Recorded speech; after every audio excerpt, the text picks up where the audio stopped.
Yeah, we'll just probably give a couple more minutes and then we can start. Okay. And there's no hard stop that I need to stop at a certain time, right? Okay.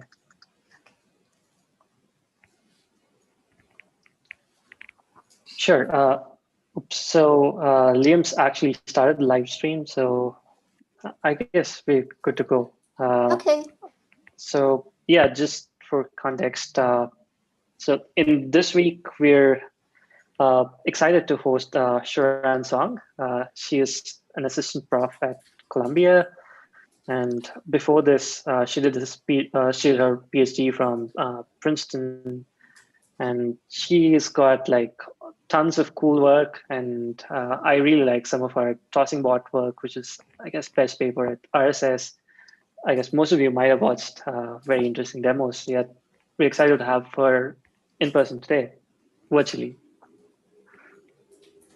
Cool. Thank you. Thank you very much for the introduction. And thank you so much for inviting me. I'm very happy to be here. Yeah, so today I'm gonna talk about some of our recent work, actually including TossingBot in today's talk. So the title for this talk is Active Scene Understanding with Robot Interactions. So let's get started. See.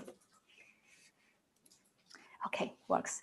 So in general, my group's research is kind of in the intersection of computer vision and robotics, where the kind of ultimate goal is trying to develop algorithms that enables machines to see and understand their surrounding environment in a way that they can safely interact with the world.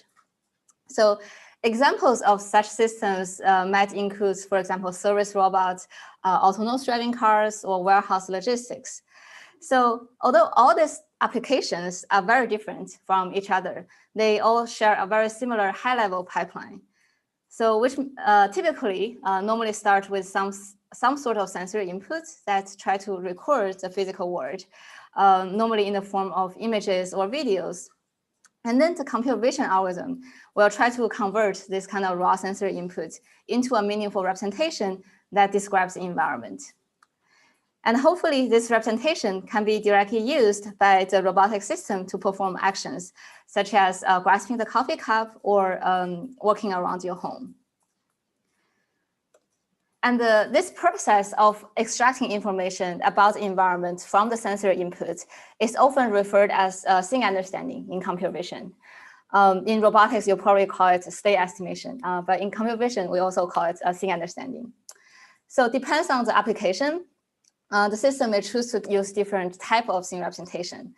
So for example, the most typical ones are object detection or pose estimation algorithms, which provide information about objects' semantic category and their 3D location and orientation. And then we have the algorithms that infer the 3D geometry of the environment that provides the detailed descriptions about the object's 3D surface, both in terms of object and environment. And of course, we also have a representation that's try to describe both objects' 3D geometry and the semantic information. So all these algorithms are great, and they can be useful for many applications. However, they all share one common limitations. So that is that for all these algorithms, they have been constantly assuming the role of a computer vision system as a passive observer. That is kind of just sit there and try to look at images without ability to actively interact with the environment. So this kind of assumption is kind of widely reflected in many standard benchmarks or data sets in computer vision. So for example, the most popular computer vision data sets, such as ImageNet or Pascal dataset, contains only static image that is captured from a third-person view. And even for the data sets that focus on video understanding, they are still missing the important information that associate the action and the motion. So for example, when the system is trying to look at all these videos or the motions in the videos, it is not exactly clear what are the causes for all the motions in the video. So as a result, it is hard for the system to really understand the causal relationship between the action and the motion, which is a very important knowledge to acquire in order to inform their own action planning in the future. So this kind of passive observer assumption has kind of become one of the fundamental limitations for applying all this computer vision algorithm in a real-world robotic system, where the systems are intrinsically designed to actively engage with the physical world. So on the other hand, we humans actually are really good at, by using our own action in order to retrieve useful information about the environment. And here are just a few simple examples. So for example, we may try to dip our toes into the water just to sense the temperature before we jump into the pool to swim. And another example is maybe we will try to push a large box before we lift it up just to sense its weight and see whether we can handle it.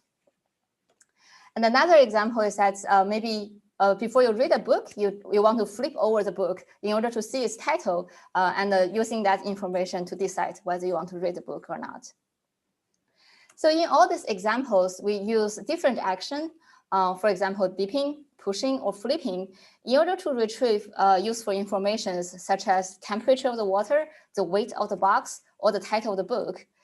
And finally, we can use this kind of information in order to plan our future actions, such as swim, lift up the box, or read the book. So can we enable the robots to share a similar capability? So that's the key questions that we want to answer in today's talk. So the idea is that if we're able, by giving the systems the ability to actively interact with the environment, we can change the role of computer vision from a passive observer to be an active explorer about the environment that can constantly engage with the environment in order to continuously improve their understanding about the surrounding world. So in this talk, we kind of refer to this goal as active scene understanding. So in today's talk, I will use 3 of our recent projects in order to illustrate how we can make use of this kind of active interaction in order to achieve a richer understanding about the environment. And also feel free to, during the talk, feel free to unmute yourself if you have any questions. I may not be able to see the comments in the chat box. Okay, so the first project I'm going to talk about is learning 3D dynamic scene representation for robot manipulation. So the goal for this project is trying to learn a 3D scene representation with robots, real robots' physical interactions. So here, the scene representation, we basically includes the object, the information about the object's instance identity. For example, which group of a pixel belongs to the same object, and which part of the image is the separation between 2 objects. And we also want to infer the object's 3D geometry that describes the complete 3D shape of the object. We also call it a model 3D shape of the object. And we also want to infer the dynamics about the object, for example, how the object will move if you apply certain force or interaction on the object. And we are going to achieve this goal by trying to learning to predict the object's movement under robot's interaction. So why it can work, right? So we know that for all the points on the same rigid object, it should typically move together under whatever interactions. And formally, this kind of motion can be described by the same IC3 transformation, as long as it's a rigid object. So therefore, by analyzing the motion of the whole 3D environment, the system will be able to identify each individual rigid object by analyzing their motion that would best explain the motion of the whole 3D environment. So of course, we are not the first that's come up with this idea. And in fact, one of our prior work, SE3Net, exploits exactly the same idea, where they basically train a network that's trying to predict the 3D scene flow under a robot's action. And to do so, the network will explicitly try to predict K IC3 transformation for K different object instances. And in this network, the mask prediction basically explicitly represents the network's understanding about object instances. However, there are also a few issues with this approach. So the first is that the network only predicts motion for the visible surface. Therefore, naturally, this network cannot really handle the occluded surface or any new surface that's appeared during the interaction. And the second, the network also only performs a single step prediction without any history information. As a result, the mask inferred by the network typically only describes the object that is moved in this interaction step instead of all the objects in the environment. And also, this representation cannot encode object permanence, which means that once the object is occluded from the view, it will disappear from the representation as well. And finally, this representation also cannot consistently track the object identity over time because it doesn't have the history information. So to address all these issues, we introduced a new dynamic scene representation network, which is called the DSR-Net. So this network highlights the following features. First, we use a model 3D representation that encodes the object's complete 3D shape regardless of occlusion. And then the network also predicts the motion, also use the predicted motion to warp the current observation before aggregating it with the next step observation. So this warping function allows the network to aggregate the history in a spatially coherent manner. So as a result, this network is able to represent multiple objects in the environment with their permanence and continuities. So we will verify all these claims in the later experiments. So here is a little bit more detailed network architectures. So basically, the robot is performing a planar pushing action, and the action is parameterized as its pushing location and direction. And then the input to the scene encoder network is a single depth image that is encoded as a sign distance function, truncated sign distance function. And then the network will try to predict the object's motion under this interaction, which is represented as a set of SC3 transformation for each of the objects. And then finally, the predicted motion will be used to warp the scene representation before we combine it with the next step observation. And here is the system in action. So on the left, you will see the robots performing the pushing action. And on the right, you will see the input, which is the depth and action, and the output motion prediction, and also a model object masks. Could I have a question. Quick question, Shuran. Like, do you handle variable numbers of objects anywhere in the pipeline, and if so, how? Yeah, so it is a good question. So actually, if I go back to the network slides, sorry.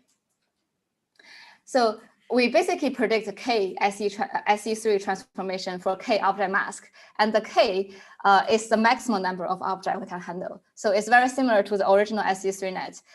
In our experiments, we actually test the generalization to like different objects that is smaller than K. So I think the maximum number we can handle is 5 objects. We test with the number smaller than that, but we cannot handle more objects than that.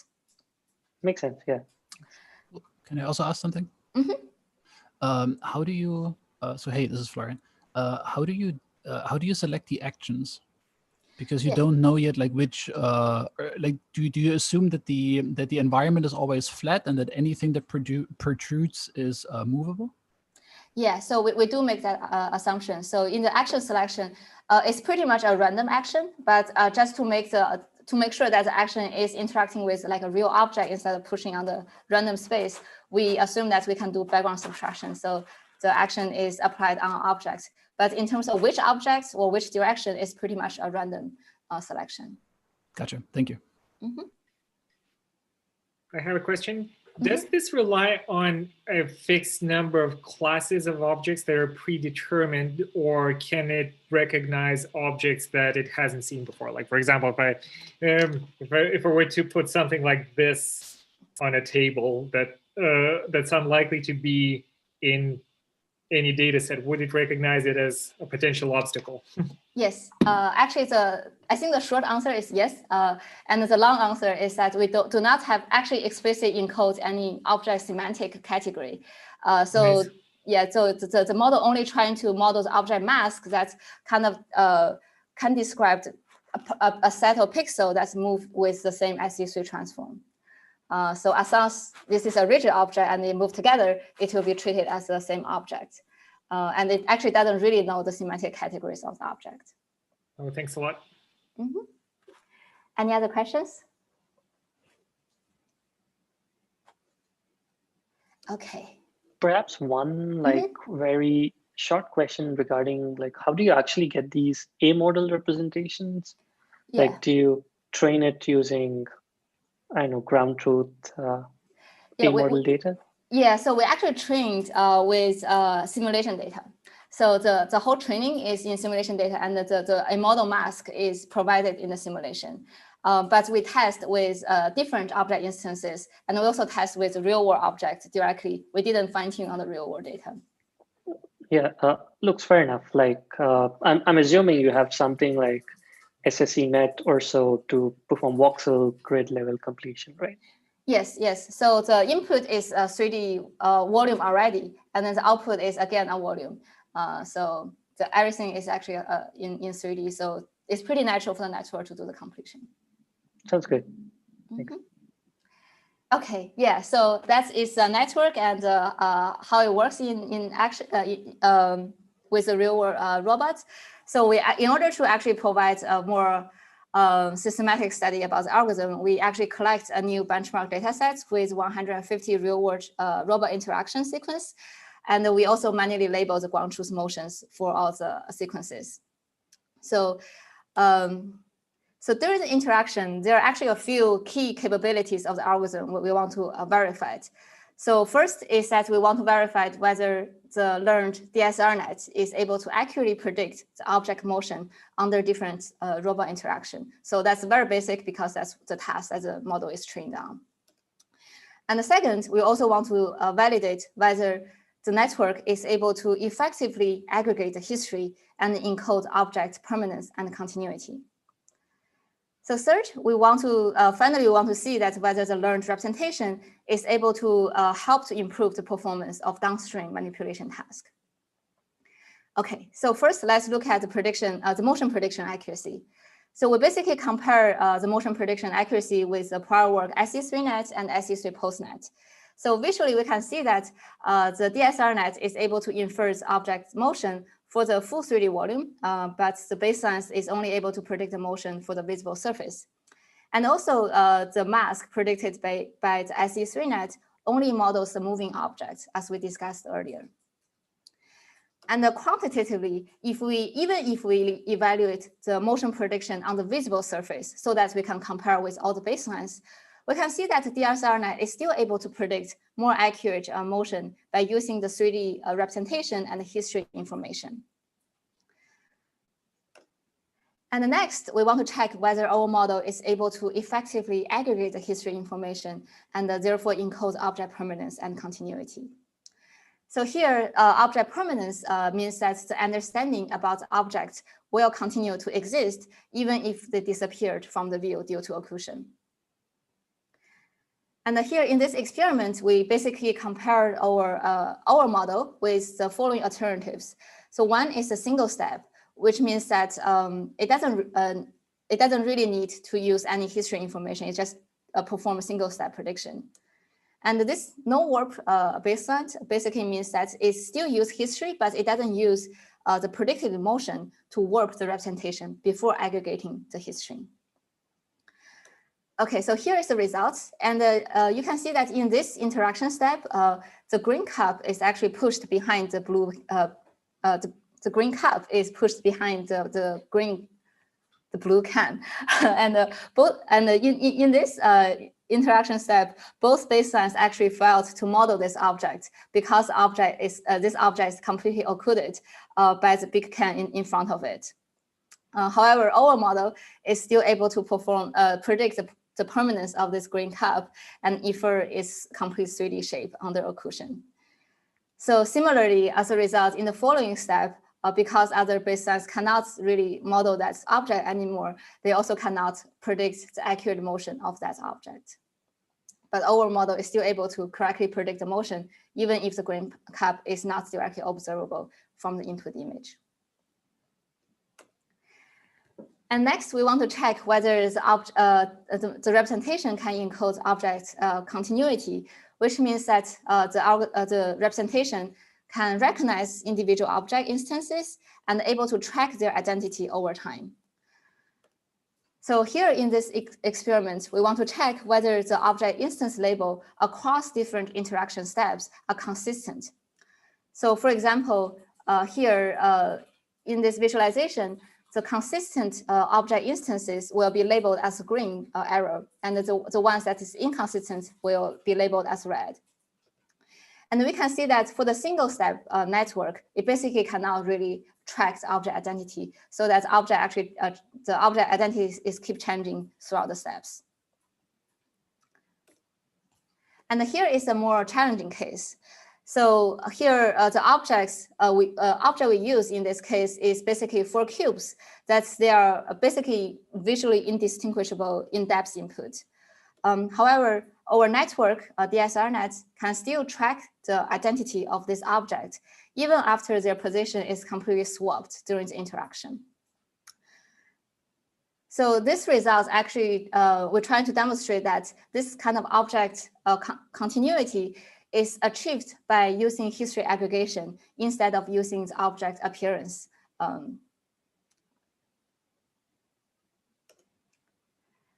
Okay, so finally, we want to check whether the learned dynamic scene representation can be used to improve the performance of downstream manipulation task. So here we test with the task of planar pushing, that's where we can directly use the predictive model learned by DSR. So the goal here is, the goal of the task is trying to generate a sequence of action in order to push an object to the target location. So we use a very simple model predictive control for this task. So basically in every step, we will sample a set of possible candidate actions around the predicted object mask.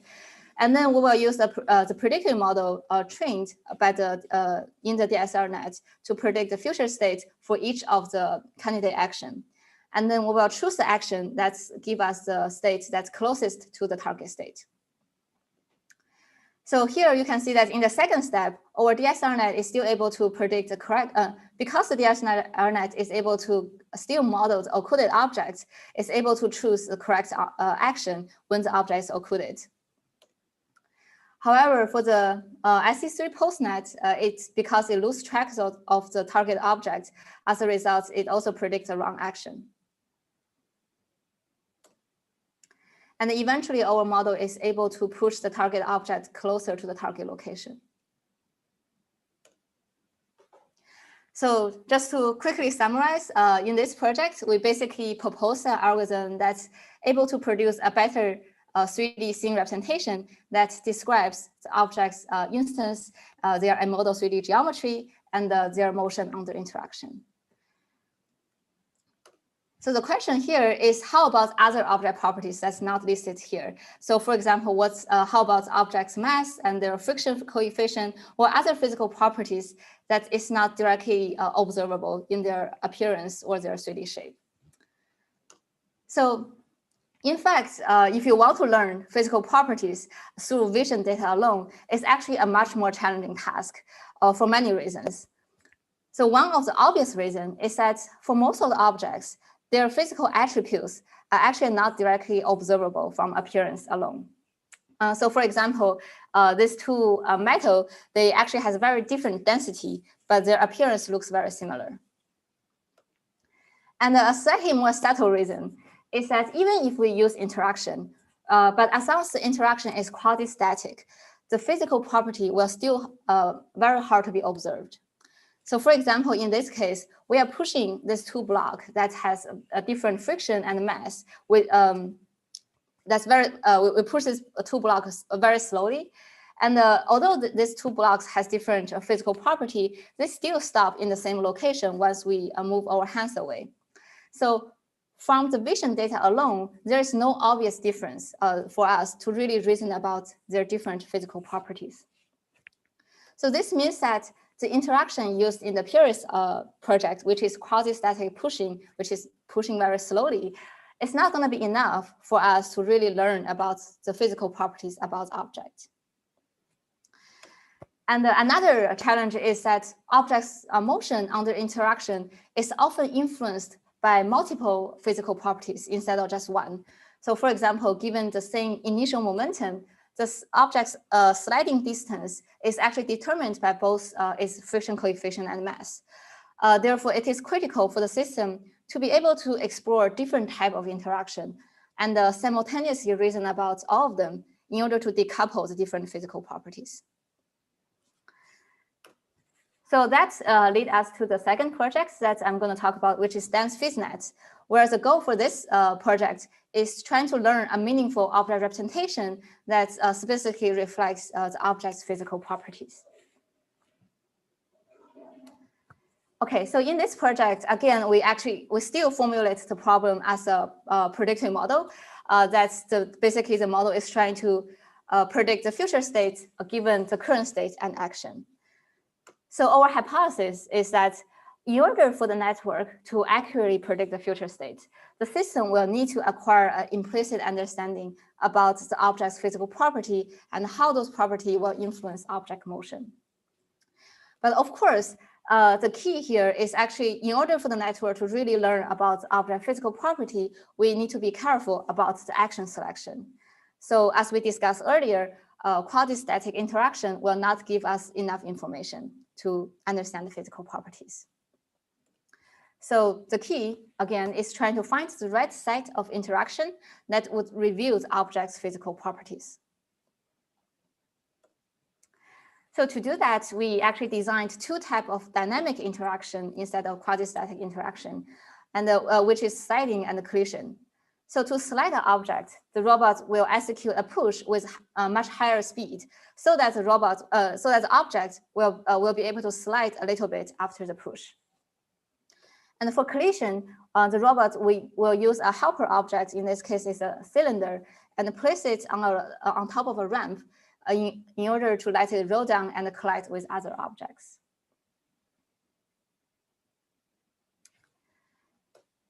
And here is actually the interactions executed by the real robot. So here is our implementation of sliding. Basically, it's a high-speed push. And here is collision.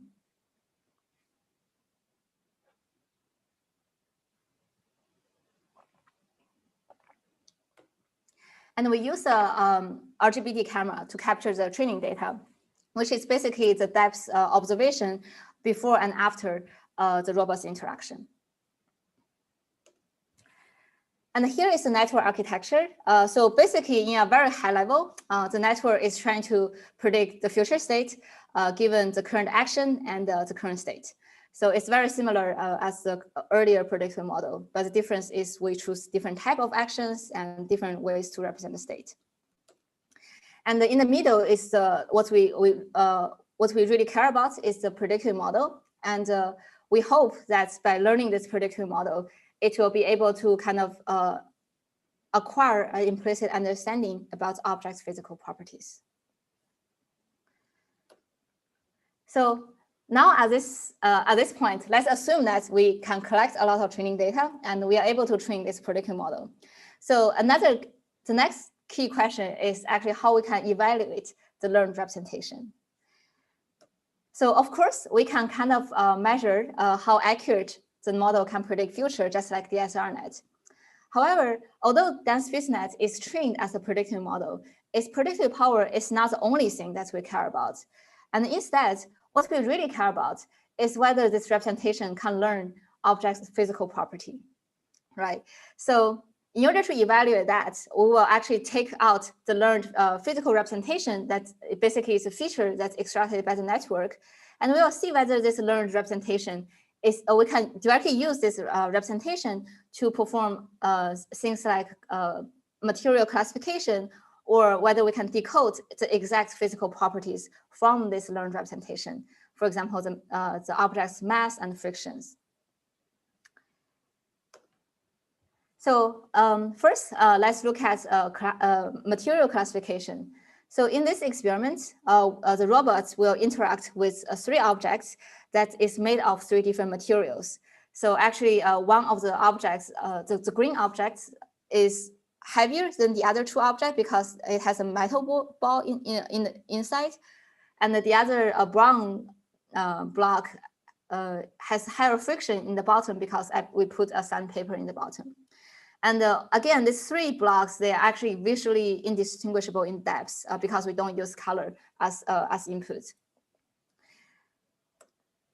And on the right, we visualize the representation, the learned representation from a DSR-Net, and by using a 2D t-SNE embedding. So here, each point is corresponding to the feature vectors in one of the in array pixels, and the color is labeled by the object instance. So in this plot, you can basically understand it as when 2 points has a larger distance, means that this 2 point also has larger feature distance in the embedding space. And you can see that at the beginning, these 3 objects, the features for these 3 objects, they actually is not very distinguishable at all. They basically all mixed together. And then we will start to let the robot interact with these 3 objects. And we can see that after a few interactions, the representation vector start to gradually separate in the embedding space, which indicates that they start to encode the object's physical attributes.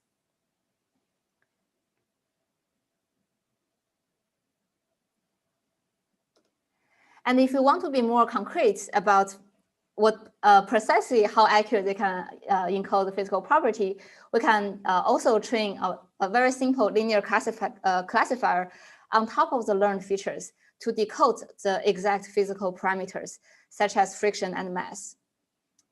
And here we visualize the decoding error with respect to interaction steps.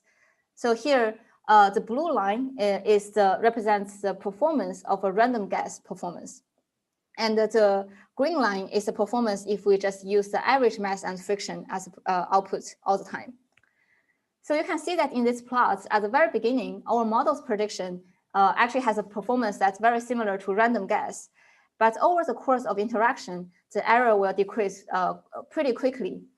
Means that our model is able to gradually accumulate the knowledge about the object's physical properties. So more interaction step helps. And then how about the interaction types?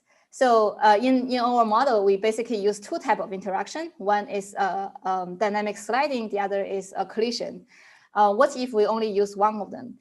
So here is a plotted error bar for decoding the friction and mass parameters. So in this plot, lower means better. And the first, we can see that we can compare with quasi-static interaction, which is a slow push, just like the action that we use in DSR-Net.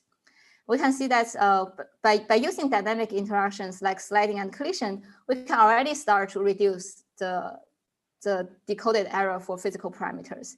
Especially for sliding, it actually learns a pretty good representation for decoding friction.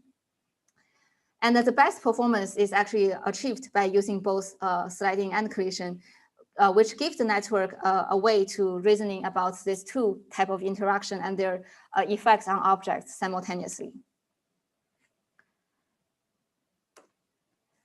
Okay, so in our paper, we actually also showed multiple different ways that how we can use this learned physical representation for different manipulation tasks. And so one of the example is that we can use the decoded physical properties about objects. So basically ask the system to interact with a novel object for a few steps in order to decode the physical property. And then we use this decoded physical property, combine it with a physics engine in order to do future action planning. So this kind of approach to use this model for action planning is something that's a general predictive model cannot do, such as DSR-Net cannot do, because typically those predictive models cannot explicitly decode physical properties. So if you're interested in how the details about how we can apply this representation with different ways for different manipulation tasks, you can refer to our paper for more details.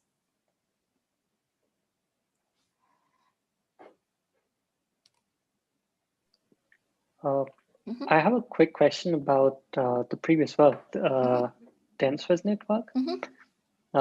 Do you actually recover the absolute masses, or do you infer like reduced masses? Yeah, so we actually predict the absolute mass and friction. So that is so this linear classifier is trained in simulation. So where we have the ground truth for mass and friction. But we don't train it as a regression task. We actually train it as a classification task. Makes sense, yeah. Any other questions? I have a question about the scene model. I saw that there's a bottleneck in the model. It acts a bit as an autoencoder. Is it possible to extract embeddings out of that bottleneck for transfer learning to represent the scene as a vector? And also, are those representations disentangled? Yeah, so let me answer you the second question first. That's easier. The representation is actually not disentangled. So we have a decoder that is trained in order to decode those parameters. But during training, we don't have any constraint or regularization that force the representation to be disentangled. So actually, the representation is both not explicit and also not disentangled. So that's for your second question.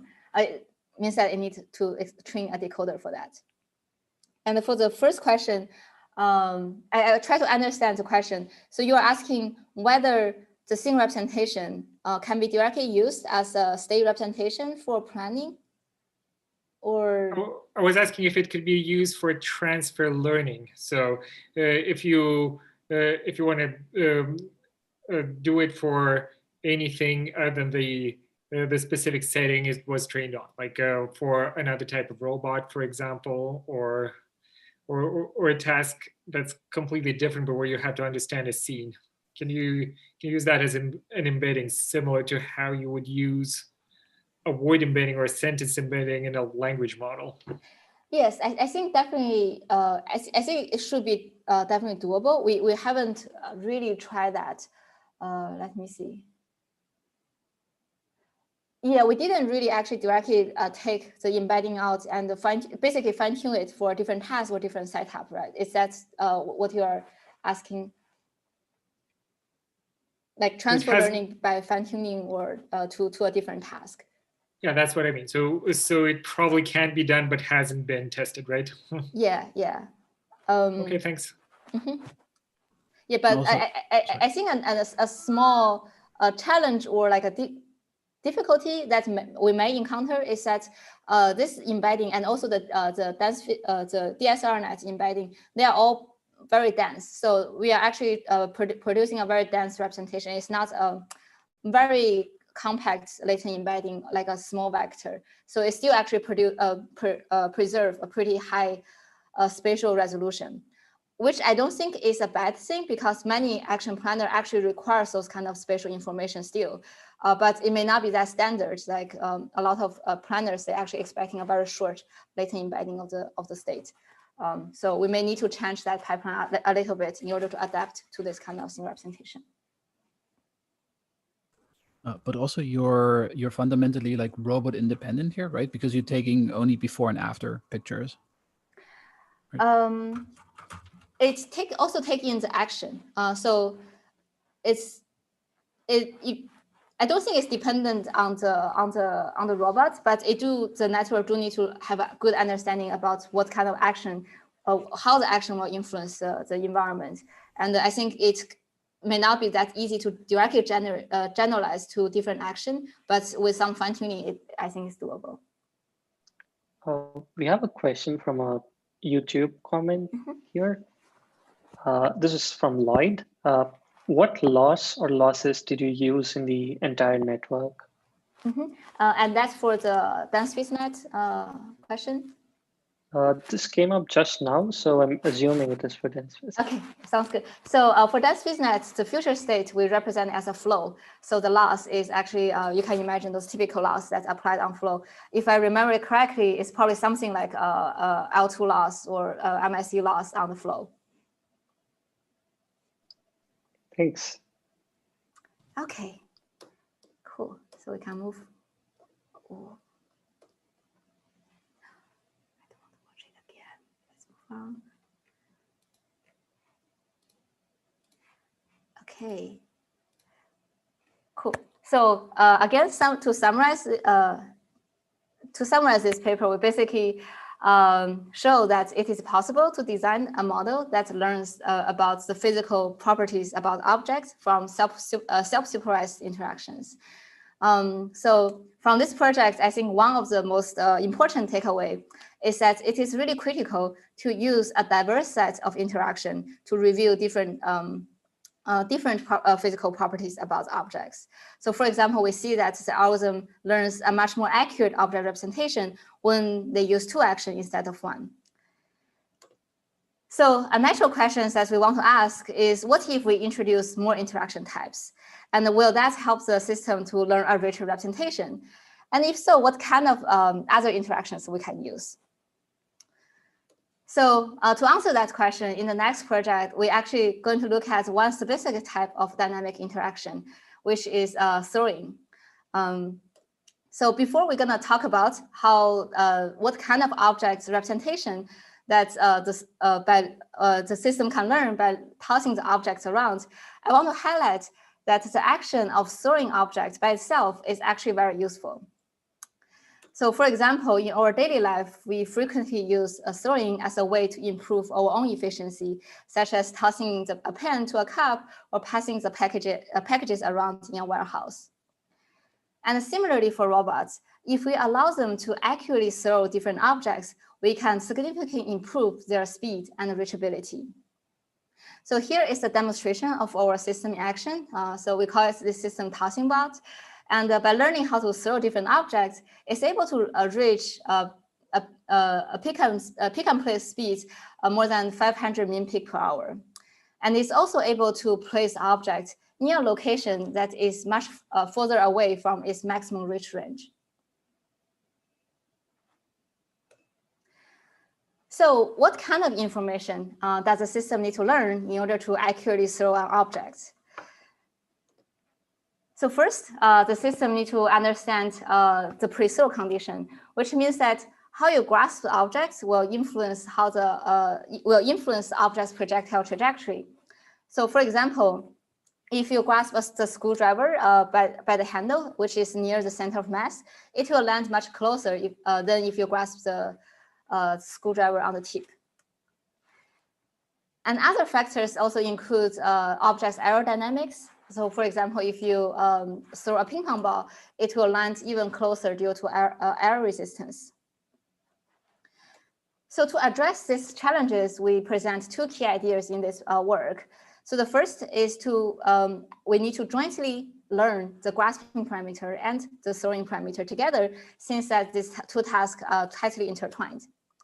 And this formulation actually enables our system to learn to choose the stable choose the stable grasps, which oftentimes is the grasp that's closer to the object's center of mass. That will, for those stable grasps, will also lead to more predictable throws. And the system also learns to avoid grasps that is hard to predict. And the second idea is the residual physics, which is basically combining a physics model with deep learning model in a hybrid controller to handle different object dynamics. So if you still remember your high school physics, you probably kind of remember that we learned if we ignore the object's aerodynamics or treat all the objects as a dot in a vacuum, their projectile trajectory will be basically the same. So therefore, we can use the same physics model to estimate their initial velocities for all the objects. And then we can use a learning-based residual velocity to handle different object dynamics. So in this formulation, the initial, formulation, the initial velocity computed by the physics will give us a very good generalization ability to new landing location. And the learned data-driven residual will help us to compensate for different object dynamics, like their aerodynamics. And here's our system pipeline. So basically, it takes in RGBD image and a target landing location as input. And you will try to output a dense pixel-wise grasping confidence on the top, and also corresponding throwing velocities for all the possible grasping points. And by using an overhead camera that's looking on the landing location, the system will be able to track where the object actually lands, and then use that as a supervision signal to train the whole network. So as a result, the whole system is fully self-supervised and directly learned from trial and error. So in our experiment, the system takes around about 40 hours of real-world robot training in order to achieve about 85% throwing accuracy. And as you just see, the robot also automatically resets its own training so that the training can continue overnight without human intervention. Okay, so the system learns how to throw different objects. But what we really care about, or we also care about, is to see what kind of information about the object does the system acquire in the process of learning how to throw. So to answer this question, again, we try to extract and visualize the feature learned by the deep learning network. So here, we try to visualize our features by first selecting a feature vector on a ping pong ball. And then we will visualize the feature distance from all the pixels with respect to the selected pixels. So here in this visualization, the right regions indicate those pixels has closer feature distance, and where the blue regions indicate the pixels has further away feature distance. So you can see that immediately in this visualization, this feature is able to locate all the ping pong balls in this environment. And also, even though this orange block in the middle shares very similar appearance and color, the feature is very different. So from this visualization, we can see that the network learns a feature representation about objects' physical properties instead of just rely on their visual appearance or color. And similarly, if we select another pixel on the pink highlighter, we can see that the feature is able to locate all the other highlighters and marker pens in the bin. And all those objects, actually, they share the similar shapes and the physical properties. You can probably imagine that the network also will gonna predict very similar tossing parameters, but all these objects actually has very different color and textures. So this kind of observation kind of suggests that by learning how to throw different objects, TossingBot actually is able to learn object representation without any explicit supervision. So it's able to learn about objects, different object geometry, and able to distinguish different object physics without any explicit human labels. And this kind of representation encodes objects' physical properties, such as their geometry, mass distribution, as well as aerodynamics. All those informations are useful for the network to infer the proper throwing parameters. So as a result, all this information will be in return able to help the system to achieve a more accurate throwing for different objects. So just to kind of summarize today's talk, we kind of use 3 of our recent projects, try to demonstrate the idea of active scene understanding, where the system is is able to learn a richer scene representation that encodes the object's properties beyond their visual appearance, such as their mass, friction, or aerodynamics. And we also show that by using the framework of active scene understanding, the system is also able to automatically acquire its own training data by applying its own action to the environment and observing the future state after those actions are applied. And finally, we also demonstrate that the learned representation in this setting is also able to better inform the action planning in the future and used in many in different applications like planar pushing, object sliding, or tossing. So to move forward, I think there is still a lot of very exciting open research directions in the area of active scene understanding that is not covered by today's talk. And here just a quick examples of few directions that I particularly found exciting. So first is to explore different sensor modalities. So in all the projects I talked about today, the only type of input data that we use is visual data, which is images. However, in a real robot platform, you oftentimes has access to many different sensors. And this kind of active scene understanding framework provides us a great opportunity to gather all this kind of sensor input during the interaction. So for example, we can use tactile sensors, force torque sensors, or even sound information. And all this kind of different sensor modality will potentially provide complementary information for us to obtain a richer representation about objects or the environment. And another direction to think about is the action selection. So one important takeaway from all these projects I talked about today is that it is quite critical for the system to select the proper type of interactions that would allow the system to learn different object properties. So for example, in order to learn the object's physical property, dynamic interaction is more effective than quasi-static interaction. So I think an interesting direction to think about is, can we allow the robot to automatically acquire and choose which action to use in order to acquire the most useful information that they need to perform their action planning. So here is just a quick example. So for example, if you want to know, if you look at the image on the bottom right, which is a bottle of drink, if you want to know whether this bottle of drink has sugar or not, the most effective action is actually to pick it up and then rotate it to see the label. And that sequence of action we can easily perform because we have a strong prior about objects, and that action gives us the most information. Can we allow the robots also can be so smart on selecting their actions so that they can most effectively get the information they need?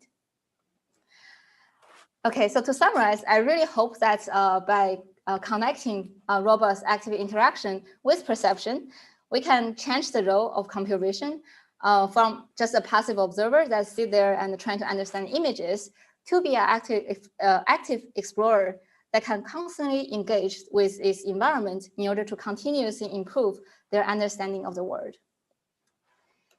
And with that, I want to first thank all my collaborators and funding agencies. I think all the projects will not be possible without them, especially for the grad students who actually did all the work. And finally, I would like to thank you for listening, and I'm happy to take more questions from the audience. Thanks so much, Shuran.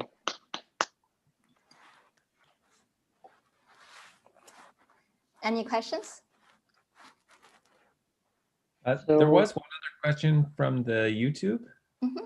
I guess it was maybe in the context of the dense phys network. Mm-hmm. The question was, is explicit physical representation really necessary going forward? Do we expect separate pipelines for physics simulation involving implicit physical representation, akin to neural rendering pipelines? Yeah, actually, I think that's a hard question to answer. I think a short answer is I don't know. So I think I can easily list out the advantage and disadvantage with explicit and implicit physics representation, right? So if we have an explicit physical representation, the advantage is that we can leverage all the existing knowledge about how to build a controller that's by knowing the physics properties about objects. So we can build, for example, using existing physics engine to perform action planning, which is quite generalizable and easy to use. And the advantage for using more implicit representation is that if you learn everything end to end, then it seems that it's not very necessary to force your network to learn particular physical properties. You just let them to learn the most useful thing. And in some case, maybe it's physical property. In some other case, maybe it's their geometry. So by learning an implicit representation, we no longer force the network to learn certain things. Therefore, the network can choose to most effectively use their parameters. So I think there is both advantage and disadvantage, and it's a little bit hard for me to say which one will be the one that we should move forward. Yeah.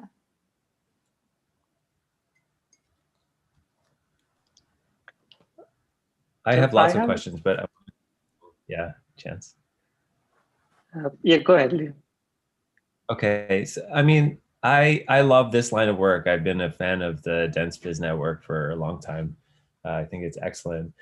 I mean, so one thing that we like to think about as a motivating factor, I think you made a nice case for it, is that we want to leverage physical properties of objects to be able to solve tasks in some kind of almost like problem solving way. Like we've seen these videos of crows using intuitive physics to solve little puzzles and things like that.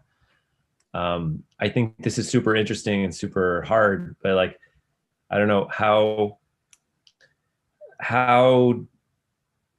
much progress do you think we've made along the line towards actually getting intuitive understanding of these physical properties of objects so that we could actually leverage them to solve more general compositional tasks? That's a quite hard question. I think we definitely made a lot of progress, and I think more and more people actually start to put more emphasis on leveraging physical parts in learning framework. I think the beautiful part about physics is that it's so simple and it generalizes so well. So I think the tossing is a good example by just embedding that small physics part that's basically generalized to all the objects. We can simplify the problem a lot. Like it can generalize to different landing locations. So I think as a community, we kind of see more and more benefits by combining the physics. But I think how to combine it, we are still testing out, trying and error different ways. What's the most effective way that is not over constraining? I think that's the key. So a lot of people may feel that using explicit physics is a little bit over constraining. And if you imagine you have the best network, best optimizer, you don't need to ask the network to learn about physics. They will just learn whatever is useful. So I think it's still like a very hot area that people are still debating on different approaches. Right. I have a related question on what your thoughts are on learning some of the harder material properties that might not be apparent to learn, even by interactions, maybe. Yeah, I think the harder material properties, I guess you're getting into those complex object structures, like for example, deformable objects, articulate objects. Yeah. So I actually feel that interactions are great on dealing with those objects also. So I think for rigid objects, there is a limited number of physical properties. And you can actually represent each of the rigid objects with very small number of parameters.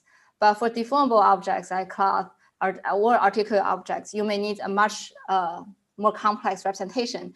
And also for those objects, you're only able to review those properties if you interact with them. So I think those objects is actually a great case or example that we should use to study this kind of active scene understanding. Yeah. I had a follow-up on maybe my last question. So there's a relationship obviously between physical properties and physical affordances, but they're not exactly equivalent, right? Like an object might be heavy, but that doesn't necessarily mean that if I sit on it, it won't break or whatever. So how do you wrestle with, so presumably for a planner, we actually, maybe in some contexts, we care directly about the physical properties, but in a lot of contexts, maybe we care more about the affordances, what we can do or can't do, or how we can use an object or manipulate it or whatever. Yeah. And so how do you think about reasoning about the affordances that are related to these physical properties? Yeah, exactly. I think, as I said, I feel like if we constrain to physical properties, it's a little bit too constraining, and also it may not be the most useful thing to learn for different applications. But what you just said give a very good example. Maybe for different application, what we need to learn is those physical affordance. This framework of active interaction, they can still like use that, but we no longer need to constrain them to learn like exactly which properties, but they want to learn the right information for like whether you can apply certain functions or operations on this object. And I think that's maybe more directly relevant for the downstream planning task. Mm-hmm. Yeah, but it may be slightly harder to come up with a list of physical affordance that you want the system to learn.